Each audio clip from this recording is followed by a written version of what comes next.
Welcome to GoliathTech. Let me tell you a bit about GoliathTech. We are the manufacturer and installer of helical piles. What is a helical pile, you may ask? A helical pile is a large screw we install in the ground with either an excavator or skid steer with a designated hydraulic motor attached. Yes? Is that like a really large screwdriver? Because you know you got to put the screw in? It literally is. So a good analogy I always use is if you can imagine a regular household wood screw installed into a 2x4 or 4x4. It's the same principle. The deeper you go into the wood, the stronger the screw is. It's the same with a helical pile. The deeper we go in the soil, generally the stronger the pile is. How deep can you go?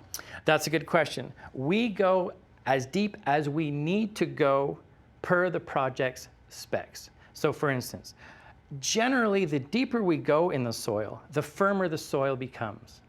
So if it's a larger project and the loads are elevated, we generally go deeper into the soil so we have a more solid foundation.